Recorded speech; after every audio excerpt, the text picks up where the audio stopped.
Em novembro, o Brasil recebe, você sabe, a COP30 lá em Belém. E a Conferência do Clima tem incentivado negócios sustentáveis antes mesmo de acontecer aqui no Brasil. Para comentar esse ambiente de negócios verdes no país, a gente conversa agora com o CEO da ReGreen, o Thiago Piccolo, com quem eu tenho o prazer de dividir tela de receber aqui no CNN Money. Muito boa tarde, Thiago. Boa tarde, Vitor. O prazer é todo meu de estar falando com você. O prazer é nosso. Tiago, estava dando uma olhadinha aqui nos negócios da Green, né? Contratos com a Nestlé, com a Microsoft.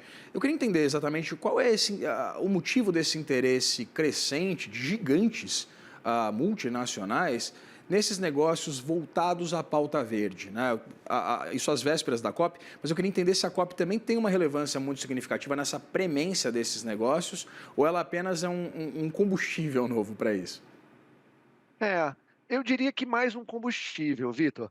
A Regain é uma empresa que foi fundada no final de 2021, então tem quase 4 anos aí, e vem conseguindo ao longo do tempo galgar essas etapas importantes. A gente se define como uma empresa de restauração ecológica, quer dizer que a gente pega áreas que foram desmatadas no passado, restaura o ecossistema original e a gente monetiza essas restaurações em grande parte através da venda de crédito de carbono de alta integridade, né, que são gerados a partir do crescimento da floresta e do sequestro do carbono na biomassa da floresta.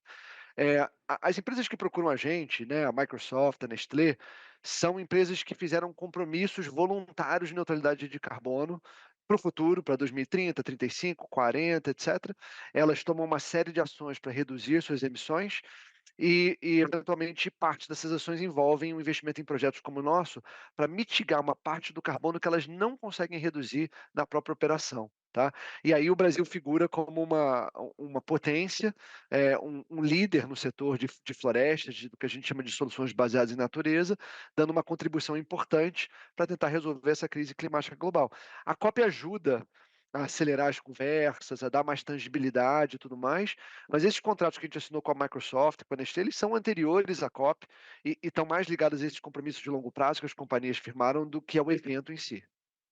Essas áreas, Thiago, eu queria entender, há uma perspectiva com a Nestlé, por exemplo, né, de uma restauração de 2.000 hectares na Mata Atlântica. Eu queria entender também o que envolve esse projeto com a Microsoft. E se você puder, eu não sei se você pode, mas abrir valores também seria bacana para a gente. Infelizmente, essa parte dos valores monetários é a parte mais sensível, onde eu não posso de jeito nenhum falar. Mas eu posso dizer, em termos de valores, né, 2.000 hectares é o contrato da Nestlé, a gente tem 2 contratos com a Microsoft que juntos totalizam aproximadamente 35.000 hectares.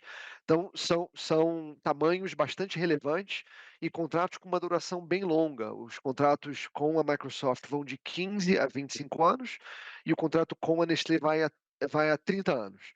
E aí envolve tanto uma contribuição que a gente dá e entrega para eles os créditos de carbono, ou seja, uma contribuição para o clima, assim como no caso da Nestlé está muito ligado a áreas onde a Nestlé faz sourcing de commodities, né? No caso, o cacau no sul da Bahia. Então, o objetivo do Nestlé é não só contribuir para as metas climáticas e chegar na sua neutralidade de carbono, como também trabalhar no mesmo lugar onde ela está captando essas commodities e adicionar resiliência, sustentabilidade para os produtores de cacau na região. Então, é para isso que elas procuram a gente, para apoiar essas duas coisas. Eu sei que você não poderia abrir, né, Tiago? Mas nosso papel também é perguntar. Tem que Tiago, perguntar. deixa eu te perguntar. A gente tem a Lei 15.042, né, que foi aprovada no final do ano passado, que estipula pelo menos as bases para a regulamentação do mercado de crédito de carbono no Brasil. Havia uma expectativa no início do governo Lula de que uma regulamentação mais robusta desse mercado fosse inclusive apresentada no rol da proposta do governo da reforma tributária, né, o que acabou não indo para frente. Eu queria entender exatamente como é que hoje está esse ambiente regulatório aqui no Brasil para o funcionamento desse mercado e eu queria uma análise sua acerca exatamente dessa perspectiva de um desenvolvimento maior desse ambiente regulatório aqui no Brasil. Então, eu falei 2 palavrinhas no início da minha fala, que é o mercado voluntário. Então, até hoje, a Regreen atuou dentro do mercado voluntário, ou seja, essas empresas que estão fazendo projetos com a gente, elas não têm obrigações regulamentares, né? Não são obrigadas a reduzir sua emissão, ela decidiu que ela quer fazer isso por uma questão de posicionamento, por pressão que ela sofre dos seus diferentes stakeholders e tudo mais. Eh, Quando a gente fala dessa lei que você mencionou, aqui no Brasil e de outras leis fora do Brasil também, a gente está falando de mercados regulados, mercados de compliance, né. Então a lei aqui no Brasil, ela traz, o conceito de que todas as empresas que têm emissões superiores a 25.000 toneladas de carbono por ano, passarão a ser obrigadas a reduzir suas emissões num esquema chamado de cap and trade. Se estabelece um valor máximo de emissão, né, um patamar máximo de emissão, a empresa tem que reduzir. Se ela consegue reduzir mais, ela gera um excedente que ela pode negociar com os outros. Se ela consegue reduzir menos, ela tem que comprar esse excedente. E o mercado permite o uso de créditos de carbono de projetos como o nosso, realizados fora da atividade da companhia, para fechar essa conta. Então, para a gente, isso é muito positivo, porque oferece uma fonte de demanda adicional, além dos compromissos voluntários que já foram firmados por algumas grandes empresas. E isso é verdade no Brasil, né? Então tem essa lei no Brasil, que ela está sendo já implementada, mas ela tem um cronograma de implementação de alguns anos, entre criar os órgãos necessários, estabelecer os patamares, como é que vai funcionar tudo. E você tem coisas parecidas acontecendo em outros países no mundo, alguns mais avançados, outros que ainda estão entrando para o jogo. Então, o que se vislumbra num futuro é você ter mais mercados regulados e, eventualmente, você ter uma interoperabilidade desses mercados, para que o Brasil possa oferecer para o mundo, já que a gente é muito bom em floresta, a gente é muito bom em natureza, possa oferecer parte das soluções que vão ter que ser usadas em outros lugares do mundo, em mercados regulados. Tiago, então, e sobre isso muito se discutiu acerca de uma possível guinada por parte do governo dos Estados Unidos, né, a partir de uma série de revisões propostas pelo presidente Donald Trump, né, depois que tomou posse, acerca dessa importância de o governo dos Estados Unidos, maior economia do mundo, dar de fato devida importância a pautas que envolvem a transição energética ou até mesmo ditames que tangem a iniciativa privada. Eu queria entender se essa mudança de postura dos Estados Unidos, que, né, inclusive deve estar ausente de fato da COP30 aqui no Brasil, essa mudança ela esvazia essa pauta, principalmente pensando no setor privado, pensando nas principais empresas norte-americanas, elas estão menos afeitas a dar vazão, por exemplo, a políticas como essas que vocês firmaram, né, parcerias como essas que vocês firmaram com a Microsoft, por exemplo? É, eu diria, Vitor, que médio, né? Eu acho que é inegável que os Estados Unidos antes, eu acho que desempenhava um papel importante de protagonismo, né? A gente tem o Inflation Reduction Act, foi um dos grandes marcos da era do Biden, que continha uma série de incentivos para a redução da pegada de carbono, para o desenvolvimento de tecnologias limpas, para N coisas, e que isso, em grande parte, foi desmontado, e os Estados Unidos hoje não têm esse protagonismo que tinha antes, pelo contrário. Eu digo médio porque por 2 razões. Primeiro, que eu acho que os Estados Unidos é um dos atores, mas você tem vários outros atores bastante engajados. Então a União Europeia, eu acho que tem uma tradição de liderança e de protagonismo, na questão de sustentabilidade. Eu acho que continua fazendo isso, vem assumindo um papel importante. E você tem outros países, potências ascendentes, como a China, que aproveitam para ocupar esse espaço também. Então, a razão número 1 pela qual eu acho que o estrago não é total é porque você tem outros atores participando da agenda e que também têm o seu peso.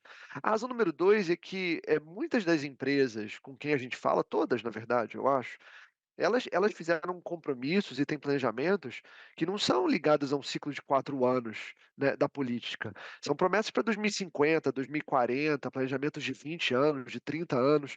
Então, eu acho que elas entendem e observam os impactos políticos mais de curto prazo, mas eu vejo que se mantêm fiéis ao seu planejamento de longo prazo e, portanto, precisam continuar atuando. Talvez onde tenha um pouco mais de impacto, Vitor, são empresas que ainda não decidiram se engajar com essa agenda, que estão postergando a ideia de como é que elas se tornam mais sustentáveis. Aí talvez seja conveniente postergar um pouquinho mais.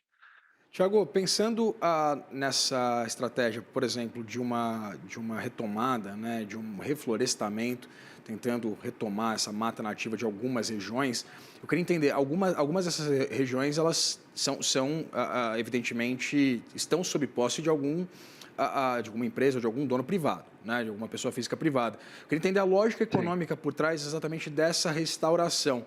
Como é que funciona exatamente essa compensação, por Perfeito. exemplo, para um fazendeiro reflorestar parte da sua terra? Perfeito. Então, 100% das nossas áreas hoje são áreas privadas, tá? Existe uma agenda de concessões, tanto a nível estadual quanto a nível federal, que já começou. A gente olha isso com excelentes olhos para frente, mas nesse momento hoje 100% é privado, então tem essa relação com o fazendeiro. E aí a gente tem parte das áreas que a gente compra e parte das áreas que a gente arrenda ou faz parcerias, dividindo com o fazendeiro o ganho da atividade.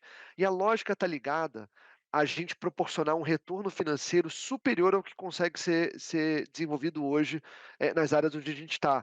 E a gente principalmente foca em pecuária extensiva, que é uma atividade que, em muitos casos, gera retornos baixos.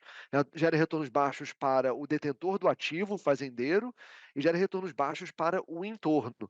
Então, a gente identifica essas áreas. E constrói um business case aonde você consegue gerar mais receita e assim beneficiar o fazendeiro. Estamos falando de áreas, eventualmente, que são declivosas, que têm um acesso à infraestrutura ruim, e que, portanto, não são particularmente bem dispostas para atividades agrícolas onde produtividade é necessário. Então, o que a gente consegue ver é que a gente agrega muito retorno financeiro e aí, com isso, consegue melhorar a rentabilidade do proprietário. Conversei aqui com o CEO da Regreen, Thiago Piccolo, que agradeço pela disponibilidade para essa conversa aqui no CNN Money. Muito obrigado, Vitor. Até mais.